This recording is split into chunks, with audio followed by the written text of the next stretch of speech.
다음날 예수께서 갈릴리로 떠나려고 하셨다. 그때 빌립을 만나서 말씀하셨다. 나를 따라오너라. 빌립은 베세다 출신으로 안드레와 베드로와 한 고향 사람이었다. 빌립이 나다나엘을 만나서 말하였다.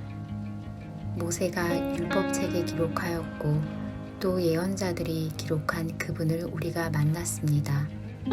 그분은 나사렛 출신으로 요셉의 아들 예수입니다. 나다나엘이 그에게 말하였다. 나사렛에서 무슨 선한 것이 나올 수 있겠소?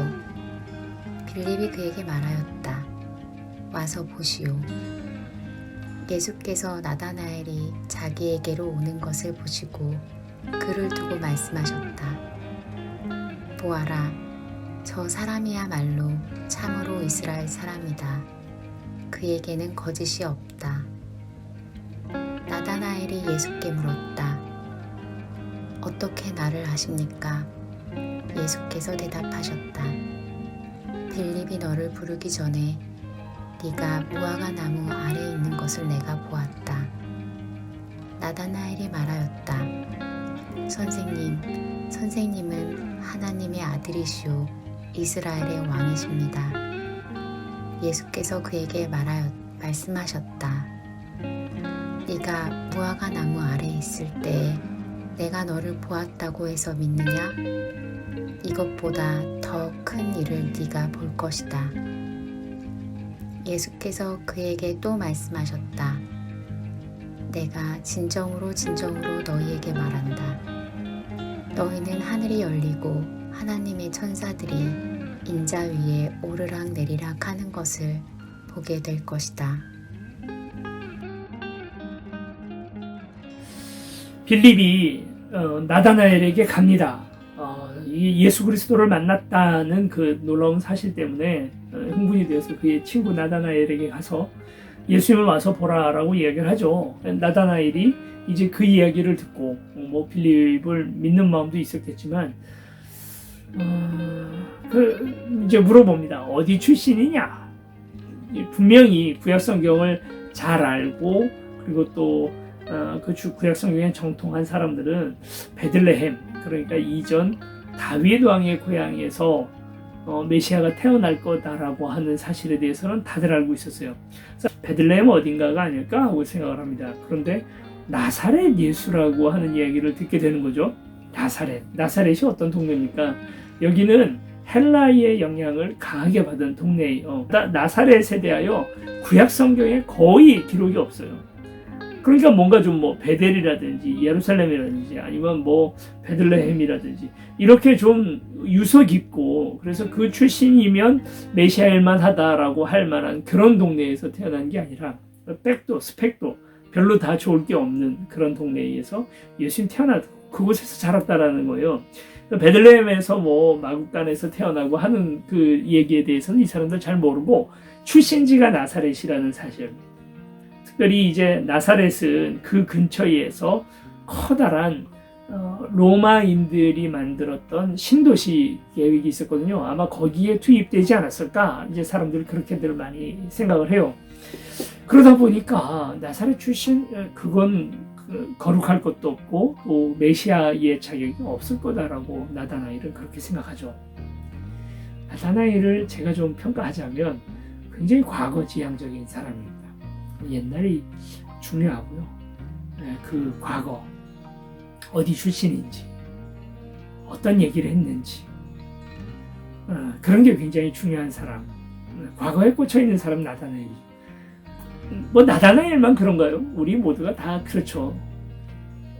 그래서 출신지가 중요하고 무슨 교육을 받았는지가 중요하고 예전에 어떤 경험을 했는지가 오늘 우리에게 굉장히 중요한 것 아닙니까? 어떤 한 사람을 평가하고 판단하는 데 있어서 그거 굉장히 중요한 부분이죠. 그래서 단 한마디 그가 나사렛 출신이라는 사실에 거두절미하고 나타나일은 그분은 그리스도일 리가 없다라고 생각을 해요. 그랬더니 빌립이 다른 것보다도 지금 현재예로 나다나엘의 시선을 과거에 꽂혀있는 나다나엘의 시선을 현재로 옮겨줍니다. 그 말이 뭐냐면 와서 보라 라고 하는 말이죠. 가보자. 지금 어떤 분인지 그 사람을 보러 가자라고 얘기를 하죠. 그랬더니 이제 나다나엘이 쫄래쫄래 쫓아가는데 예수님이 나다나엘을 보자마자 했던 이야기가 바로 뭐냐면 보아라, 저 사람이야말로 참으로 이스라엘 사람이다 하고 얘기를 하더라는 거예요. 진짜 이스라엘 사람이다. 나다나엘 기분이 별로 오잖아요. 과거의 모든 마음이 다 가 있는 사람에게 입장에 있어서는 나를 아는 사람은 어떤 사람이냐면 나의 과거를 아는 사람이에요. 내가 어떤 사람인지 한 번도 본 적이 없는 사람이 나를 안다고? 말도 안 되는 얘기거든요. 그런 사람에게 더더군다나 우리도 사실 그렇잖아요. 그런 마음들 가지는데 특히나 나다나엘 같은 사람에게 있어서는 나를 경험해보지 않고 나를 전에 만나보지 않고 과거를 나와 소비해보지 않은 사람은 나를 잘 모르는 사람이죠. 네가 나를 언제 안다고 그러느냐 하고 이제 그렇게 대답을 하는 거죠.